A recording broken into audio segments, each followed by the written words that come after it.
So, what were you guys doing on the morning of 27 July 2024? Can anyone remember? Huh?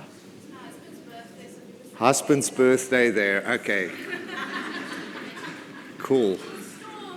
It was storming. I'm getting to that part of the story. Thank you very much. I've got someone who can collaborate my story here. I can tell you exactly what I was doing on the 27th of July 2024. I was sitting at my home in Stellenbosch, early morning, storming outside, drinking a cup of coffee. Now, I want you to imagine the following. You're sitting there with me, in my home in Stellenbosch. Do you hear the rain? I did not lie. It was worse than that. So we're just sitting there in silence. It's miserable outside, but inside it's quite cozy, and drinking our cup of coffee, smelling the nice coffee, and the next moment,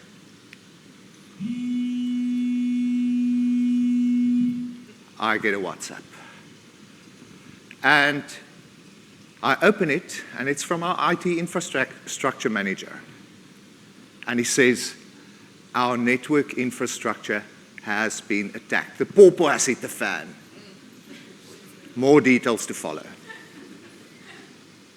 Now, I want you for a moment to just experience the shock that I felt at that moment, the punch in the gut. And I want you to ask yourself, what will happen to you if one morning you wake up and all of a sudden you've lost all your electronic data? All your files, all your emails, all your accounting data, all your work in progress. How will you feel? How many questions will you have? How many WTFs will you have? Today, I'm going to tell you what I felt and the questions that I had when I got that WhatsApp. But before I do that, I've got to take you back to many, many years ago when I was at varsity. I was doing my honors in computer science. It was a fascinating time of my life. It was just incredible because we could take our computers into the university and we could plug them in and get connected. Who of you remembers computers like this? Okay, let me rather ask who don't remember computers like this. A couple of people here. Why are you laughing? I see she's trying to figure out how old I am. I'll give you a clue. Y2K. I'll give you another clue.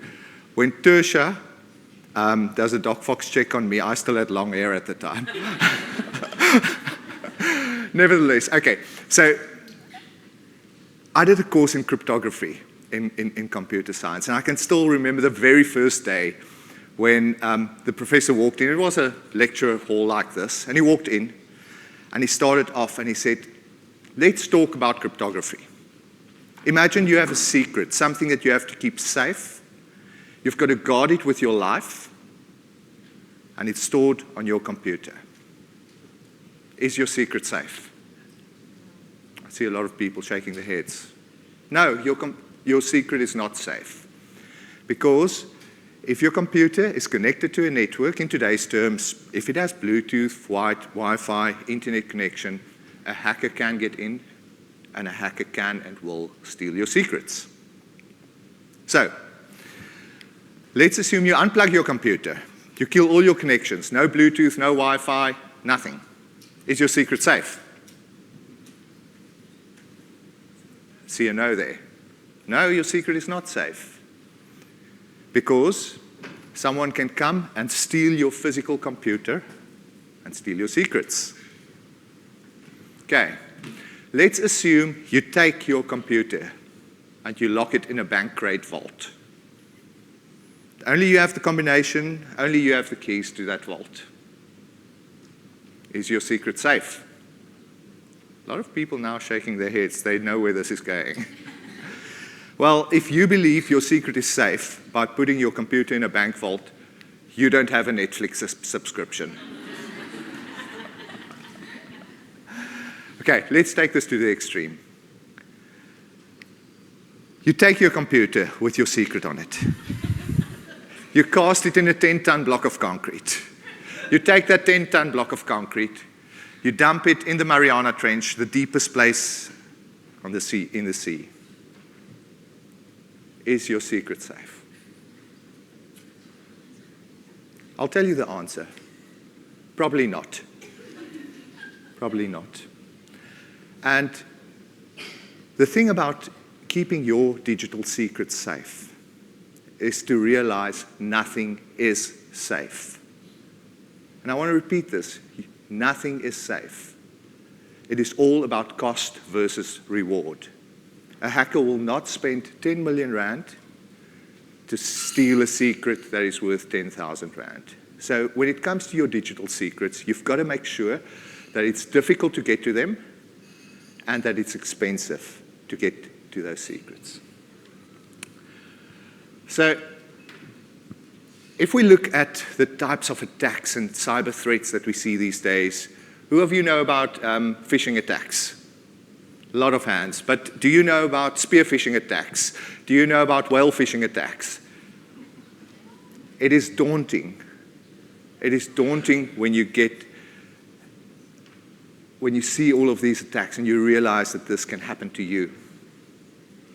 Now, you might be sitting here today and you might say, but listen here, I'm in the business of law. I'm not in the business of cybersecurity. I'm not in the business of hardware or software. I outsource all of that.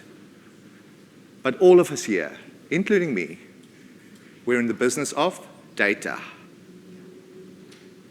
And it is not a case of if you will ever be attacked. It is not a case of if you will ever experience a cyber attack. It's a case of when.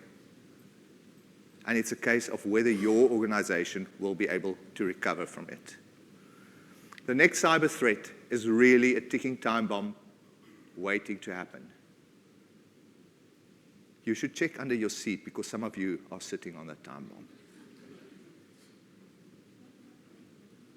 So, let's get back to the 27th of July and what happened to us.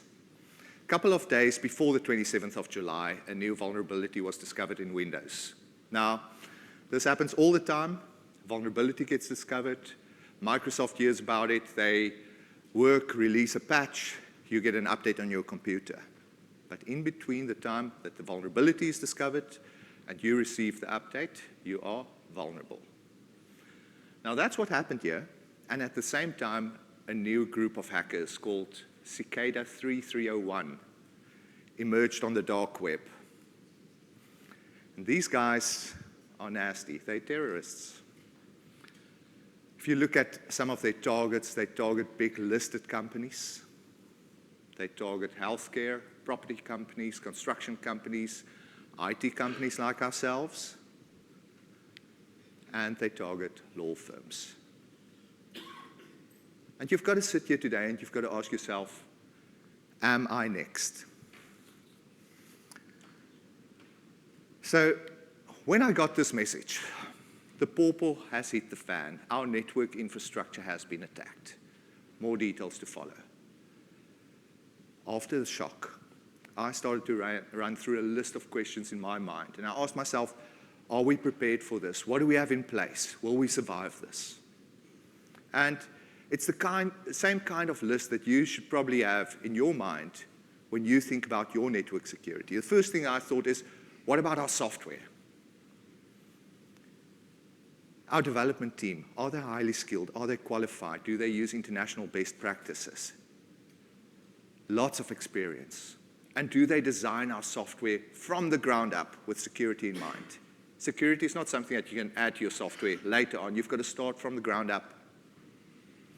And how do we secure the communications between our clients who use our software and the servers that run it? And I had to ask myself, when last did we do a security audit on our software to make sure that our software complies with the latest and the greatest security standards? When I thought about this, I thought, yes, okay, we've covered software. Then I thought about our infrastructure. And the first thing I thought is redundancy. In other words, let's say we've got a hosting environment and a hard drive fails, and another hard drive fails, and a third one, and a fourth one, and a fifth one. Can the system just pick up the slack without our clients noticing that there's a physical failure in our infrastructure? And I had to ask myself, our remote disaster recovery location, is it up and running?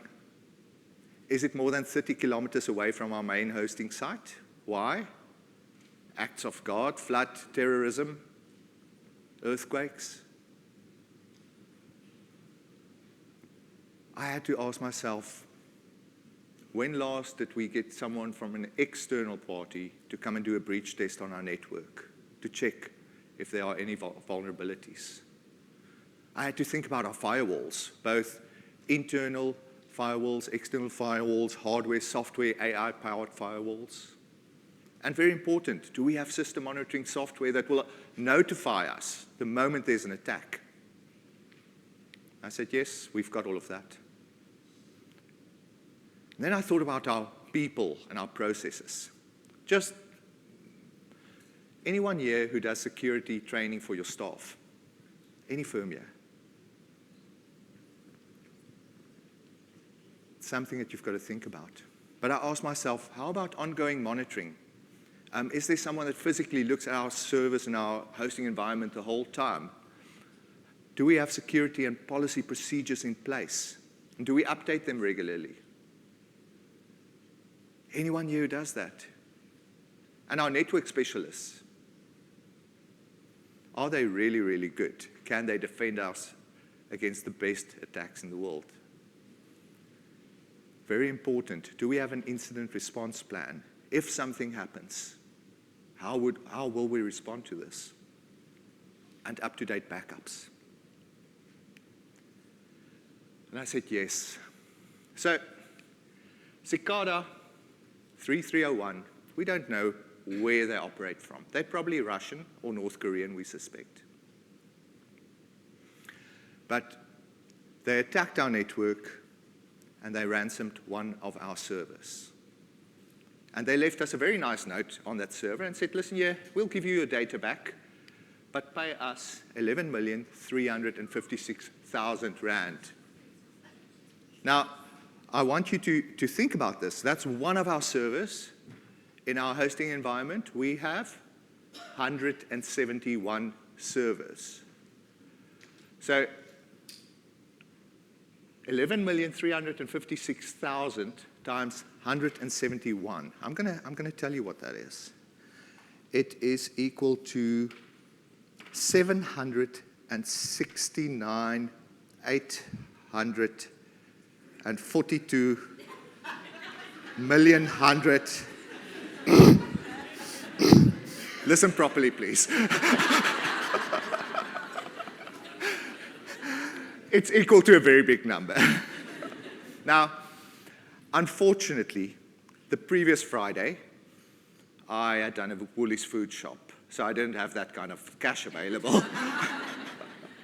But you've got to ask yourself, with 1.7 million ransomware attacks happening every day, anyone here who have 11 bar?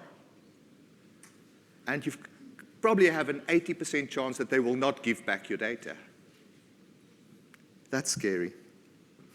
So it's only when something like this happens that you realize the value of having an incident response plan and a network team who knows how to execute this incident response plan. So when this happened to us, we were kind of prepared, like the Boy Scouts.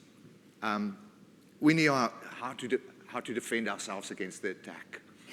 We knew how to isolate our network. We knew how to make sure that none of our clients lost any of their data.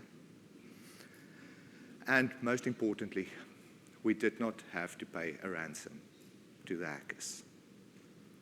And unlike some of the very big listed companies that I showed you earlier, some of them who are still offline months after being attacked, most of our clients could start working again after 4 hours. And after 48 hours, I looked at my cold cup of coffee of 2 days ago. I threw it out, I went to bed, And I thought, our clients can work, their data is safe, and I need to sleep. So we were tried, and we were tested, and we survived, and we won. In conclusion, I want to leave you with a couple of thoughts. As technology evolves, so does cyber threats. And you can never sit back and relax. You have to be proactive about this. Everyone in this room have to be proactive about cyber attacks. It's real. It's real. You can outsource your IT, but you cannot outsource your responsibility to stay safe. You cannot outsource your responsibility to stay safe. When this happens to you, you need to make sure that you have taken responsibility for it. You cannot blame anyone else. So make sure that you are dealing with a capable, trustworthy, honest service provider. And listen to me when I say this. Even if you have a cloud-based solution, make sure that you have an offline copy of your data with you in your possession. One day you will either cry because you did not listen to me, or you will be very, very grateful. This is the biggest wisdom that I want to share with you today. Yes, you can outsource your IT. You can insource your IT. You can spend 200,000-300,000 rand a month on network specialists. You can spend tens of millions of rands on a network infrastructure. But it's probably not going to be enough. For all but the biggest of firms, it will probably not be enough. So you have to leverage off someone else's investment as well. But when you do that, you've got to ask the right questions. If you can't ask the right questions, get someone in to help you to ask the right questions. So if we had not spent tens of millions of rands over the past couple of years in our software, our people, our infrastructure, we would have just paid tens of millions of rands to the hackers. Now, I want to repeat what I said earlier. It's not a case of if you will ever be attacked. It's a case of when. It's not a case of if your service providers will ever be attacked. It's a case of when. So plan for when this is going to happen to you, because it will. We can confidently say to our clients at AJS that they can trust us. It's not our first rodeo. We have been tried and tested. And today I want to end the session by telling you, listen here, you might be sitting there and wondering, but where do I start? Where do I start? How do I ask the right questions? And I'm going to give you something today. For the first 10 firms who come to our table afterwards, I will give you a free cybersecurity assessment of your firm. I'll get a network specialist in to come and look at your vulnerabilities and to point them out to you, to the value of 10,000 rand. So if you want that, come to our table and you'd better storm, because in some of the venues it's been quite a bun fight. Lastly, if you want to see more about AJS and what we can do for your firm, stay on after Tony's chat. I'll do a very, very quick rundown of what we've done in version 5 of our accounting and practice management software. And until then, think about when this is going to happen to your firm, and please stay cyber safe. Thank you.